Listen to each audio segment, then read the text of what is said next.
Meu nome é Guilherme Chacha Olival, eu sou médico neurologista. Hoje eu trabalho vinculado aqui ao grupo de esclerose múltipla na neurologia. Estou num papel de coordenação aqui do grupo hoje, né?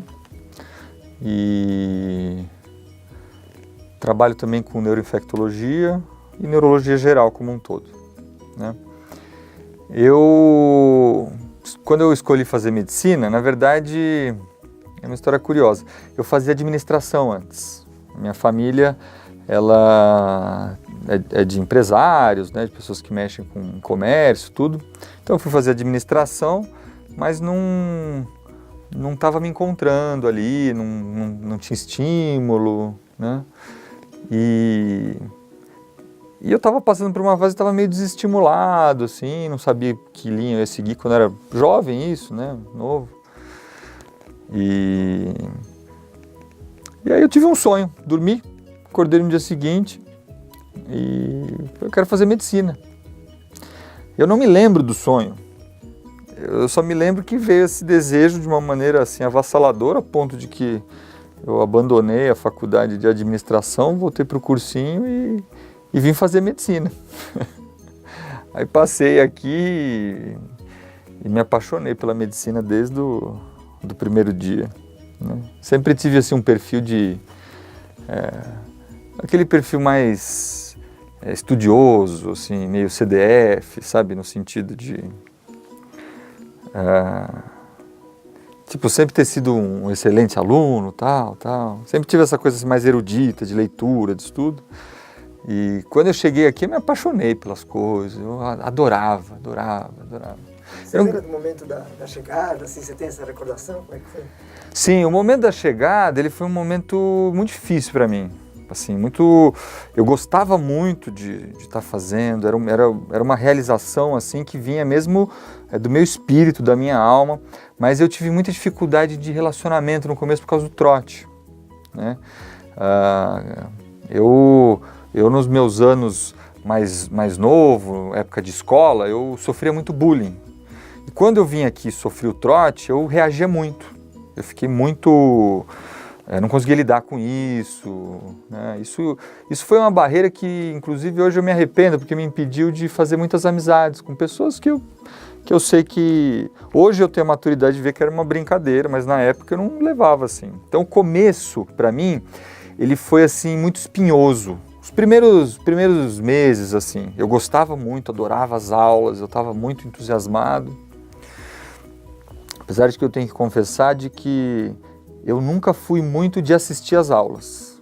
Eu sempre fui aquele aluno que eu gostava de estudar. Eu chegava em casa e eu estudava. Mas eu tinha muita dificuldade desse modelo de aula que você senta e o professor fala. Quer dizer, eu tinha mais facilidade mesmo de... Tirava as dúvidas, via as coisas, né? Mas era muito de eu chegar em casa e estudar. Mas aí teve esse momento inicial que teve uma dificuldade grande, teve uma reação interna mesmo, né? E foi tão intenso que, apesar de eu estar absolutamente apaixonado, eu pensei até em desistir e voltar a fazer o que eu fazia antes. Diz que o ser humano, ele gosta da miséria que ele já conhece. Pelo menos ele já conhece aquela miséria, né? Às vezes tem medo de enfrentar algo novo. Na minha juventude eu passei por isso aí. E aí foi muito interessante porque esse meu incômodo, né? Eu fiz faculdade aqui na Santa Casa. Sou da 41ª turma. E até esse meu incômodo em relação a isso, ele me motivou, eu junto com outros amigos, né? Vou até citar o nome deles, é o Rodrigo Mendonça, o Kepler Carvalho e a Marisa Iago. Nesse momento inicial em que, vamos dizer, especialmente eu tinha mais dificuldade de lidar com essa coisa dos veteranos, não estava conseguindo me interagir tão bem, a gente criou um grupo que chama Santa Maluquice, que é um grupo que brinca com as crianças na pediatria. E é uma alegria muito grande porque o grupo existe até hoje.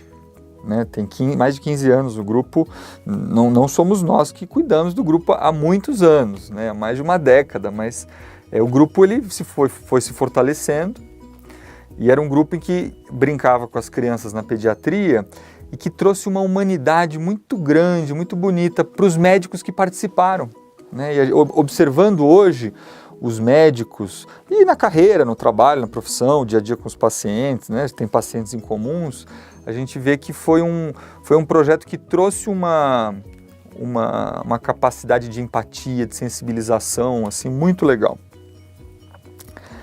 Porque é muito difícil para o médico ele se manter com o coração aberto com um paciente, né?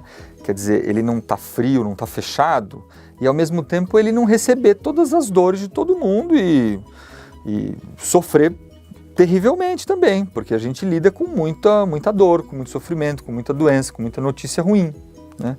Então, essa chave de você conseguir lidar com o sofrimento do outro, mas eu brinco que é uma maneira em que você recebe isso, você purifica e devolve uma outra coisa, é uma coisa que a Santa Casa teve um papel único para mim. Assim, desde o primeiro dia da faculdade eu via a respeito disso, eu fui aprendendo a fazer isso. E esse projeto foi um projeto que trouxe, acho que isso também, né? Ajudou no sentido de criar uma forma que depois originou uma outra coisa, que foi o nosso grupo também, que desenvolveu, né, quando a gente estava no centro acadêmico, lá no terceiro ano da faculdade, que era o trote solidário, que era a ideia de criar, não que não tivesse as festas, não que não tivesse isso, mas que através da faculdade tivesse maneiras também da gente interagir através de outras sensações, através de você se doar para quem está precisando, né? Então, aí a gente fez várias ações, a gente até construiu um dos muros aqui da Santa Casa, numa das ações, tinha caído por algum motivo, aí construímos o muro lá, junto com os calouros, né? E esse grupo Santa Maluquice, até agora no ano de 2018, ele teve uma culminação que eu acho que foi uma coisa belíssima, porque tem um paciente na pediatria que ele está internado há mais de 15 anos, né? Ele tem uma doença que ele não pode sair do hospital, ele não consegue respirar sem os aparelhos. E aí o Santa Maluquice ajudou a educar essa criança, e hoje ele já é um homem já, e ele foi a primeira pessoa a se formar no ensino fundamental sem nunca ter frequentado uma escola, através desse grupo, né? Então a gente vê que a gente joga sementinhas e algumas florescem depois, né? E a experiência da faculdade foi muito rica, foi muito boa. A gente tem aqui a faculdade tem uma qualidade que é de você estar sempre no hospital, de você estar sempre em contato com os pacientes. Quer dizer, eu me lembro que no primeiro ano da faculdade eu já ia fazer algumas entrevistas com os pacientes. Então isso vai dando um traquejo para você de lidar com as pessoas, de aprender a cuidar das pessoas, né? Porque o médico é uma pessoa que cuida dos outros e que tem uma coisa técnica da saúde, dos remédios, dos tratamentos, né? Mas cuidar é cuidar, né? Desde uma mãe cuidando até alguma coisa mais complexa, eu acho que é a mesma essência humana, né? Aí, depois que eu me formei, né, eu decidi fazer neurologia. Por que algum motivo especial? Por que neurologia? A neurologia, ela me encantava por causa de uma coisa do mistério que ela carrega com ela. Eu falo que eu quando eu era criança, eu queria ser astronauta, eu queria descobrir os planetas, né? E a neurologia, ela trouxe um pouco dessa essência para mim, eu acho, né? Ela tem uma coisa assim investigativa, tem uma coisa do mistério, tem uma coisa assim que tem uma coisa de uma dificuldade também, técnica, que é uma coisa que sempre fez parte, eu gostava disso também, né? E aí, dentro da neurologia, eu inclusive fui fazer uma especialização em esclerose múltipla, que eu acho que é uma das áreas mais também investigativas, misteriosas, né, que tem ainda mais essa característica ainda, porque você nunca sabe se o diagnóstico se não você não tem um exame que comprova, tem sempre esse ar assim que é mais Sherlock Holmes, assim, nesse sentido de você juntar as peças e tentar realmente pensar para dar o andamento, né. Aí eu fui fazer neurologia, comecei a trabalhar aqui, já desde a época da residência, me encantei aí pela esclerose múltipla, né? Em especial, eu tive um grande amigo meu de infância que estava com a doença e que piorou no período que eu estava para escolher a minha especialização dentro da neurologia já, né? E aí o professor Charles Tilbury, né, que foi o primeiro pesquisador de esclerose múltipla no Brasil, que fundou o centro aqui, que é o CATEM, que foi o primeiro centro do Brasil de esclerose múltipla, né? Ele logo me acolheu, né, entre aspas, ele me adotou, porque ele sempre, eu tenho muita gratidão por ele, cuidou, gestou a minha carreira de uma maneira muito, muito bonita. E me ensinou, e né, eu falei, professor, meu amigo precisa de ajuda, minha sora não pode vê-lo. Ele falou, não, você vai vê-lo e eu vou te ajudar, eu vou te ensinar. Então, eu comecei minha trajetória aí nesse ramo, né? Nesse ínterim, eu tinha acabado de casar e tinha que, vamos dizer, pagar o aluguel. Então eu praticamente trabalhei em todos os hospitais de São Paulo e da Grande São Paulo. Trabalhava muito, trabalhei em todos os hospitais. Isso hoje me trouxe uma experiência que eu conheço todos os lugares. Foi muito bom hoje, eu vejo isso. E logo depois que eu terminei a neurologia, eu fui concursado no Emílio Ribas, que me trouxe uma experiência de neuroinfectologia, de neuro-HIV, das doenças virais do cérebro como um todo, né?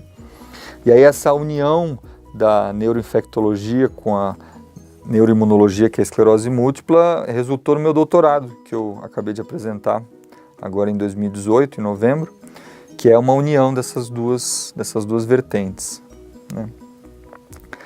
E é isso que eu consigo pensar assim de história, da carreira. Eu demorei muito eu vejo hoje até os jovens e tal, puxa, eu não sei o que eu quero. Eu demorei muito para saber o que eu queria. Quer dizer, eu fui fazer outra faculdade antes, até eu perceber que eu queria fazer medicina. Depois eu não sabia, eu me lembro que eu marquei o X na neurologia no último dia que eu tinha a opção. Eu estava em dúvida, eu não sabia, eu pensava, né, tinha muita... Não sabia, assim, eu fui sendo conduzido, sabe, mas eu não sabia muito bem o que eu queria. Os fatos, assim, mais determinantes foram realmente a doença do meu amigo, nesse período em que eu estava decidindo por isso, né. Teve um outro fato determinante, que foi quando a minha mãe ficou doente. Minha mãe teve um problema de saúde e eu tinha acesso conhecia todos os profissionais médicos, né? Na época trabalhava já no Einstein, no Ciro, trabalhava nos maiores hospitais e tinha acesso às universidades com os melhores médicos e tudo, e ninguém conseguia descobrir o que ela tinha. E todo mundo falava sempre, não, você não pode ser o médico da sua família, você tem que... Um momento determinante foi o momento em que eu falei, olha, eu preciso ser, porque ninguém consegue descobrir o que é. E montei lá um grupo uma equipe, que eu sou muito grato a eles, inclusive até hoje, né? O Rafael Paterno, o Eduardo Dutti, a Juliana Am, né?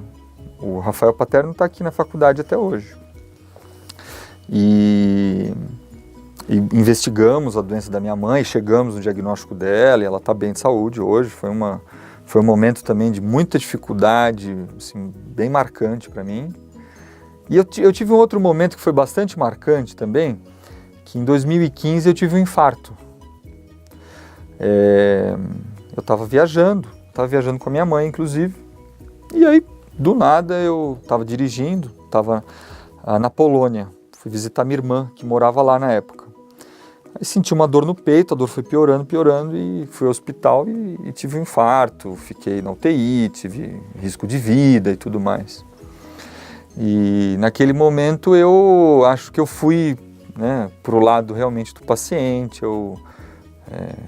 você fica fragilizado, você fica realmente sem nenhuma armadura, você fica aberto ali com medo de morrer, refletindo sobre a vida, refletindo sobre o que é importante na vida e o que não é, né?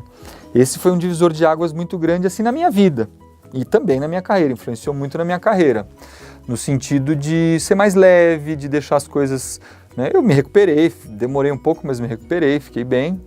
E hoje eu me considero assim, uma pessoa muito mais leve, muito mais tranquila, com muito mais uma capacidade melhor de ver o que vale a pena e o que não vale, né? De valorizar as coisas de uma maneira, com uma visão mais madura, mais ampla da vida, né? E também entender um pouco, né, as fragilidades dos pacientes, o que eles estão passando ali no momento de sofrimento, tudo isso vai colaborando para você, para o seu trabalho, né, para você atuar melhor, né, para você poder se doar de uma maneira mais genuína, né, mais espontânea, mais presente, mais verdadeira, né. A medicina, ela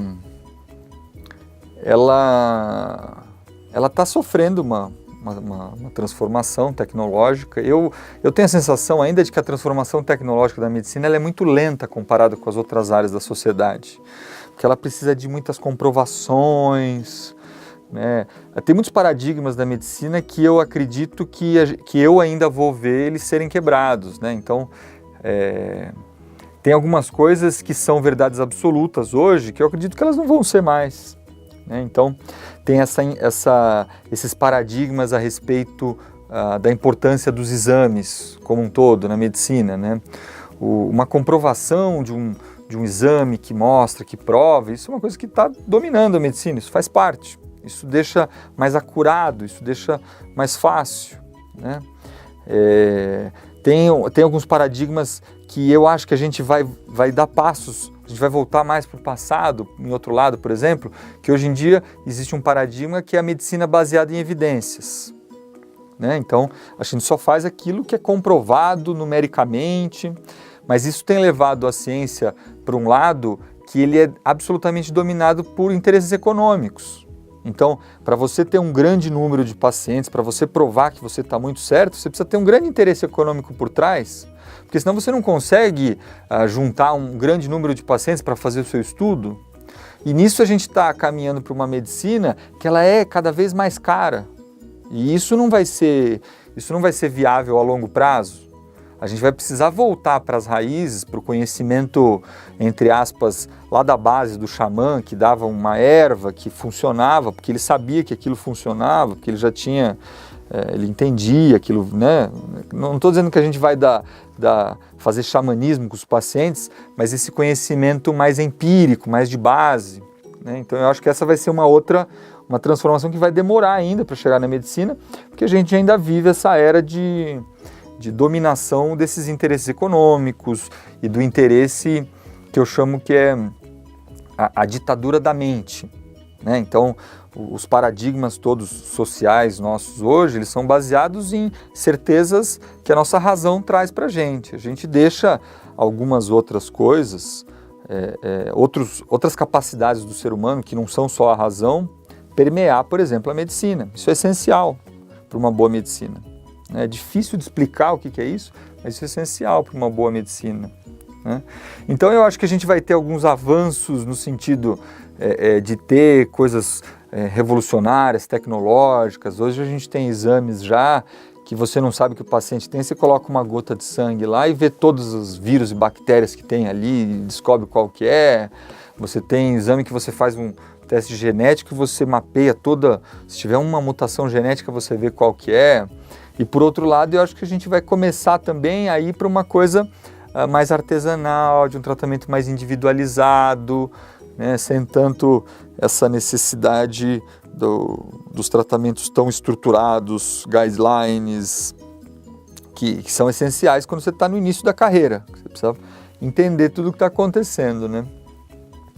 Então eu acho que esses vão ser alguns paradigmas. A gente vai ter alguns paradigmas muito antigos que vão ser quebrados, então a gente vai ter robôs que vão fazer diagnósticos, e que vão acertar muitas vezes numa taxa muito alta, muito mais do que um ser humano que está cansado, que está desinteressado, que não está atento por qualquer motivo, né? Mas, por outro lado, o médico ele não vai perder o papel dele de coordenar tudo isso, de pegar realmente as exceções, né? O organismo biológico ele tem uma variabilidade que um computador não consegue compreender, né? E o risco da formação dos jovens hoje é importante, eles sabem todos os guidelines, eles sabem todos os estudos últimos, isso é essencial para você tomar suas decisões, né? Mas ele não pode querer competir com o computador, para isso existe o computador, ele precisa usar a capacidade humana dele como um todo, mais completa, né? Santa Casa, né, como todas as Santas Casas, elas vêm de uma estrutura. A Santa Casa no passado eram os hospitais de misericórdia, era onde as pessoas vinham para morrer, onde os órfãos que não tinham pais, os pais deixavam aqui porque não tinham como cuidar, né? Era uma estrutura realmente do cuidado no sentido assim, dos que não tinham mais nada, dos que não tinham para onde ir, dos que não tinham o que fazer, né? E essa é a origem da Santa Casa, né? E ela manteve essa misericórdia, esse sentido de caridade, de bondade, de humanidade ao longo do tempo, né? E o que aconteceu muito foi que ela teve uma dificuldade, até pelo tamanho dela, né? Até pelo volume, assim, a Santa Casa é um elefante branco, ela se move lentamente, mas é gigantesca, ela se move tudo treme, né? E a cidade depende da Santa Casa até hoje, né? Mas ela teve dificuldade de se modernizar, no sentido como um hospital que tivesse modernidades. Além disso, o SUS está passando por uma reestruturação completa, né? O SUS, a gente está num modelo hoje que ele está absolutamente falido. Ele vai precisar ser revisto, como que vão funcionar as coisas, né? E aí tem interesses políticos que não permitem que isso seja reestruturado, né? Então, uma dificuldade muito grande que a gente tem vivido no SUS hoje é a dificuldade é uma opinião pessoal isso, a dificuldade os gestores, eles criam algumas metas que precisam ser atingidas, né? Mas eles não entendem de como é o funcionamento do hospital. Então eles criam metas que destroem completamente o que aquele hospital tinha de magnífico para a sociedade, para a cidade, para o país, né? Então o SUS está passando por uma estruturação muito grande e a Santa Casa está sofrendo muito com isso. A Santa Casa está tendo que se adaptar de uma maneira veloz, vamos dizer, só que ela é lenta, ela é gigantesca, ela tem, né? Então ela vai precisar se adequar às novas estruturas, aos novos sistemas, né? Ao mesmo tempo, ela depende hoje ainda completamente, ou quase completamente, do SUS, que é uma estrutura que precisa ser revista, né? Então, isso cria uma conjuntura de um problema que é nacional, que é regional, que reflete em cada um dos aspectos, né? E aí, essa interação com a faculdade, para os alunos, é muito benéfica.